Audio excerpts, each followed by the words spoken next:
Hello बच्चों, कैसे हैं आप सभी। होप करती हूँ सभी बहुत अच्छे होंगे। और मैं फिर से आपके सामने हाजिर हूँ एक और बायोलॉजी की इंपॉर्टेंट वीडियो के साथ। ये जो वीडियो आपको दिख रही है सामने, मतलब जो लिखा हुआ है भ्रूणकोश और भ्रूणपोष में अंतर, ये बहुत बहुत बहुत ज़्यादा इंपॉर्टेंट है। और भी कुछ अंतर ऐसे हैं जो बहुत इंपॉर्टेंट है, तो वो भी मैं आपको बता दूँगी। कुछ 4-5 ही हैं जो बार बार रिपीटेशन मोड में आपसे पूछे जाते हैं, ठीक है, हर बोर्ड एग्जाम में। तो ये एक अंतर है जो बहुत ज़्यादा इंपॉर्टेंट है। तो चलिए देख लेते हैं भ्रूणकोश और भ्रूणपोष में अंतर, ठीक है। तो भ्रूणकोश और भ्रूणपोष में क्या अंतर होता है। भ्रूणकोश जो होता है यह अगुणित रचना होती है, ठीक है। अगुणित मतलब जो डिवाइड नहीं होती, जो विभाजित नहीं होती। भ्रूणकोश, भ्रूणकोश क्या होता है, एक ही होता है। अगुणित होता है मतलब जो विभाजित नहीं होता है।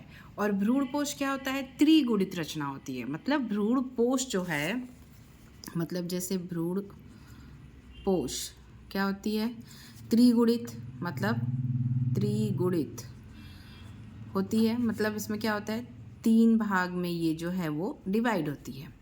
और भ्रूणकोश जो क्या होता है, भ्रूणकोश ये होता है अगुणित। अगुणित मतलब ये एक ही होगा, ठीक है। और अगुणित मतलब जो विभाजित नहीं होगा, ठीक है, याद रहेगा। भ्रूणकोश जो होता है वो एक होता है, भ्रूणकोश से ध्यान रखना। भ्रूणकोश जो होता है वो अगुणित होता है, ठीक है। भ्रूणपोष जो होता है वो त्रिगुणित होता है, ठीक है।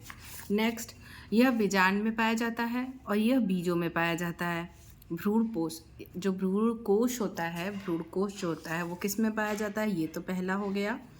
और दूसरा हमारा क्या हो गया, ये बीजांड में पाया जाता है, ठीक है। और ये किस में पाया जाता है, ये पाया जाता है बीजों में, ठीक है। मतलब 2 अंतर हो गए हमारे। भ्रूणकोश जो होता है वो अगुणित होता है, एक से इससे याद रखना। भ्रूणपोष जो होता है वो त्रिगुणित होता है, ठीक है। भ्रूणकोश जो होता है वो बीजांड में पाया जाता है और भ्रूणपोष बीजों में पाया जाता है। 2 हो गया अंतर। फिर उसके बाद ये अगर 5 नंबर में पूछता है तो 5 आपको अंतर लिखने होते हैं। फिर अगला क्या है, इसका निर्माण निषेचन क्रिया से पूर्व हो जाता है, पूर्व होता है। और इसका निर्माण निषेचन क्रिया के पश्चात होता है, ठीक है। तो ये क्या होता है, भ्रूणकोश निषेचन के पूर्व होता है, ठीक है। निषेचन पूर्व पहले, ठीक है। ये निषेचन के बाद होता है, निषेचन के बाद, ठीक है। तीनों हो याद हो गए। ये भ्रूणकोश अगुणित होता है, बीजांड में पाया जाता है और निषेचन के पूर्व निर्माण होता है।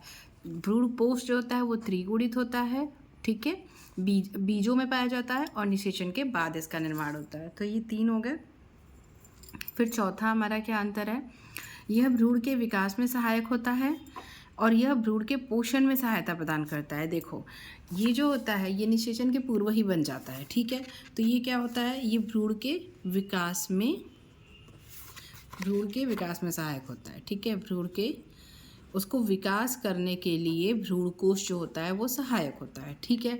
और ये जो होता है ये पोषण के लिए, पोषण प्रदान करने के लिए, पोषण में सहायता, ये भ्रूण के पोषण में सहायता प्रदान करता है, पोषण में सहायता। ये चौथा हो गया हमारा।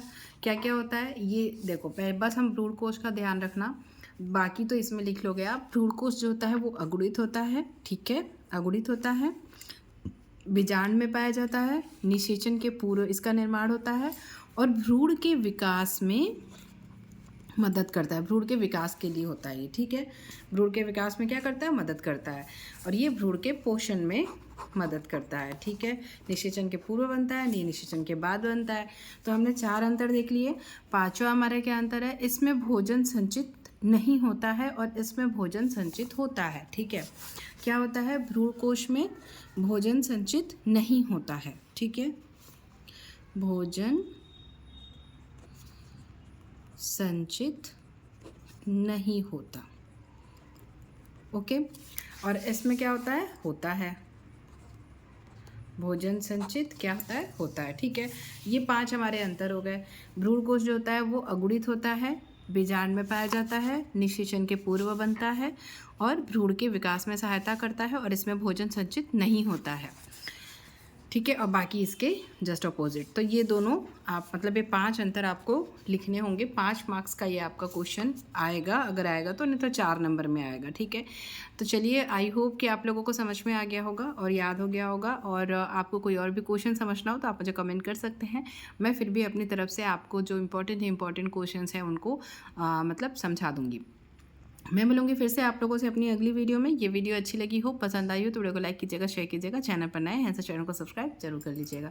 Thank you, thanks for watching, all the best for exam.